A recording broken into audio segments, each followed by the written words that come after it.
हम जिस नेता को चुनकर भेजते हैं वो दल बदल कर जाता है कि दुष्यंत चौटाला ने बीजेपी के विरुद्ध उनके खिलाफ बोलकर वोट ली और बाद में उन्हीं की गोदी में जाकर वो बैठ गए। जो दल बदल करते हैं वो चाहे विधायक हो चाहे सांसद हो, उनकी सदस्यता आजीवन के लिए रद्द हो जाए, वो कभी चुनाव लड़े ही नहीं। नमस्कार साथियों, स्वागत है आपका निशाना पर। आज हमारे साथ हैं सीपीएम के पूर्व राज्य सचिव, हरियाणा के पूर्व राज्य सचिव कॉमरेड इंद्रजीत सिंह जी। आज हम इनसे एक सवाल करेंगे जो भारत की राजनीति में या हरियाणा की राजनीति में, यानी कि राजनीति में एक बहुत ही जो सोचने वाले लोग हैं, जो चाहते हैं कि देश में बदलाव हो, उनको ये कचोटता रहता है कि हम जिस नेता को चुनकर भेजते हैं वो दल बदल कर जाता है और उस पर उस तरह का कोई कानून लागू है या नहीं। इसी पर चर्चा रहेगी कि लोगों का सवाल उठता है जी कि जो लोग दल बदल कर जाते हैं, एक पार्टी से जीतने के बाद दूसरी पार्टी में चले जाते हैं, वो तो इससे तो जो वोटर्स हैं, जिस तरह से हरियाणा में भी पीछे हुआ था कि दुष्यंत चौटाला ने जनता से बीजेपी के विरुद्ध उनके खिलाफ बोलकर वोट ली और बाद में उन्हीं की गोदी में जाकर वो बैठ गए, तो इससे जनता अपने आप को ठगा महसूस करती है। क्या कोई ऐसा कानून नहीं है कि जो दल बदल करते हैं, वो चाहे विधायक हो चाहे सांसद हो, उनकी सदस्यता आजीवन के लिए रद्द हो जाए, वो कभी चुनाव लड़े ही नहीं?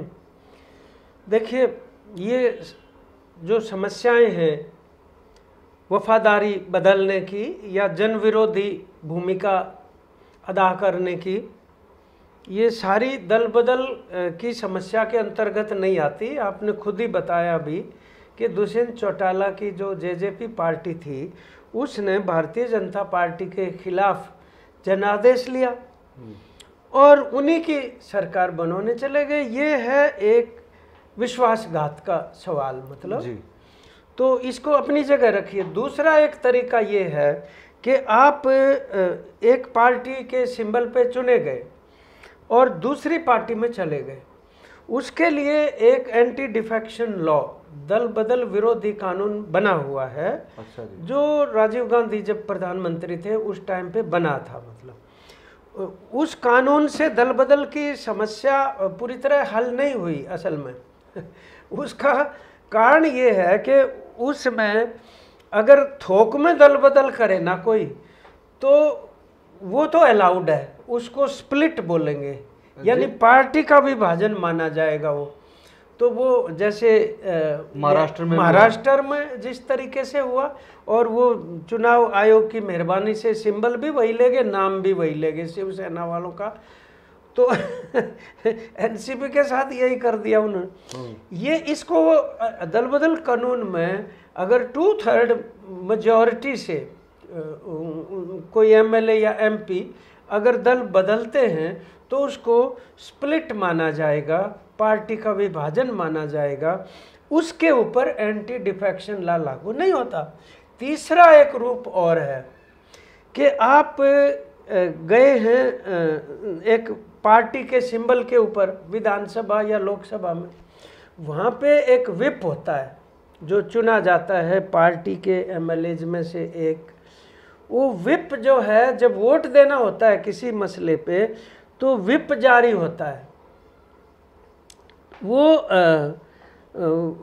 विप को अगर कोई उल्लंघन करे एमएलए एमपी, तो उसके खिलाफ पार्टी डिस्क्वालिफिकेशन की कार्रवाई की शुरुआत कर सकती है, मतलब, और वो हो सकता है उसके ऊपर। ये कई जगह देखने को मिलता है, हिमाचल में भी हुआ, कई दूसरी जगहों के ऊपर भी हुआ है। लेकिन इसकी सबसे बड़ी समस्या ये है कि वो स्पीकर पे निर्भर करता है, और स्पीकर के पास असीमित ताकतें हैं। मतलब खुद अदालत के लिए भी एक सीमा से आगे स्पीकर की हाउस के भीतर की जो भी पावर्स हैं उनके अंदर हस्तक्षेप की बहुत ही कम ताकतें न्यायपालिका के पास भी मौजूद है। इसीलिए जो पार्टी सत्ता में होती है वो अपना स्पीकर बनाना चाहती है, ताकि किसी भी प्रकार की ऐसी परिस्थिति आती है तो मनमर्जी से वो काम करना शुरू कर दे। ये सबसे कमजोरी की ये भी एक बात है कि वो उनको पेंडिंग रखता है। और पूरी की पूरी टर्म पूरी हो जाती है तब तक उसका फैसला ही नहीं देते वो एंटी डिफेक्शन का। ये स्पीकर के हाथ में ये चीज़ है। चौथी चीज़ एक इस प्रकार की भी है कि आप यानी निर्वाचित पद के ऊपर जाकर और किसी कॉरपोरेट घराने के या किसी प्रलोभन के अंडर आके आप कोई सवाल पूछ लें या कोई आप ऐसा काम कर दें निर्वाचित प्रतिनिधि के रूप में कि वो आपकी पार्टी की भी पॉलिसीज़ के खिलाफ है और किसी प्रलोभन के अंदर आप ऐसा कर रहे हैं। इस तरह की एक बार ऐसा हुआ था कि 3-4 जो एमपी थे उन्होंने पैसे ले लिए थे, मतलब वोट डालने के लिए। अच्छा। वोट डालने के लिए पैसे ले लिए थे और वो क्योंकि हाउस के भीतर किया हुआ आचरण होता है ना जो निर्वाचित प्रतिनिधि का, उसके ऊपर कानूनी कार्रवाई नहीं हो सकती। ये एक सिचुएशन है, वो अंदर जो काम हाउस के भीतर जो, और उन्होंने ये कह दिया ये तो हाउस के भीतर की गतिविधि है।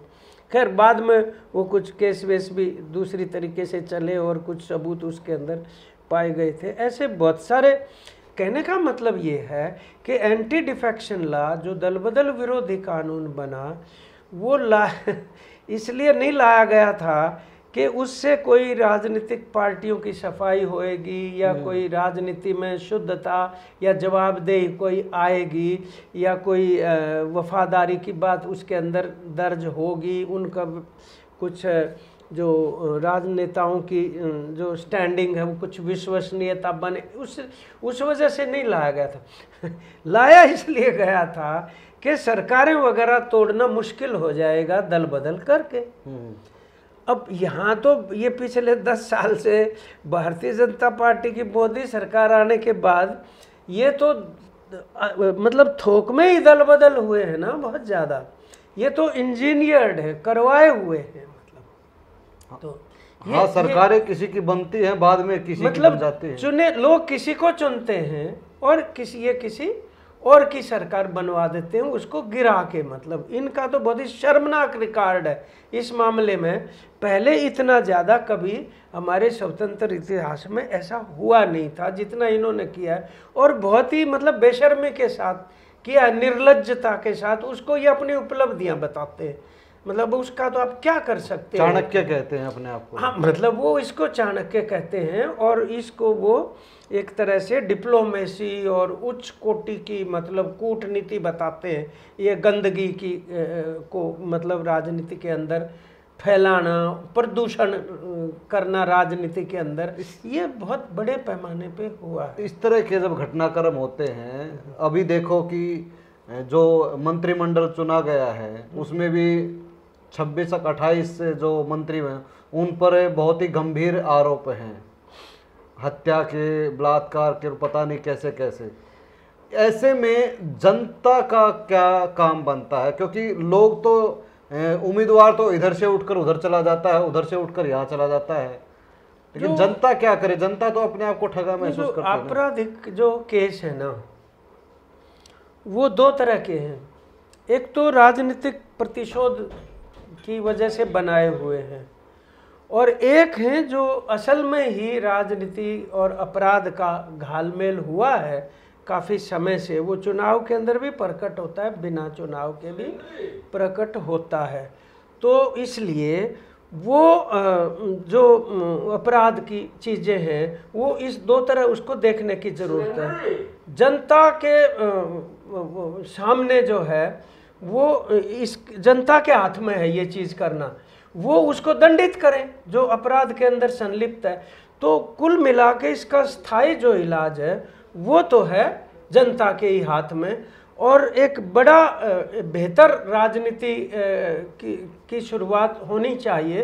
कुल मिला के वामपंथी पार्टियों में ऐसा है। आप देखो इलेक्टोरल बॉन्ड में जो पैसा लिया गया था, वामपंथी पार्टियां हैं जिनके ऊपर किसी तरह का 1 पैसे का भी आरोप नहीं है, और CPIM ने ये नियम बना रखा है अपना, उनका निर्णय है ये कि कंपनियों से चंदा नहीं लेंगे।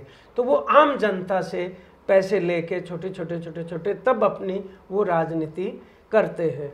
तो ये बात है, ये हमें जनवादी राजनीति को मजबूत करने की ज़रूरत है नीचे से, तब राजनीति में इस प्रकार की जो विकृतियां हैं उसका काफ़ी हद तक मतलब उसके ऊपर अंकुश लग सकता है।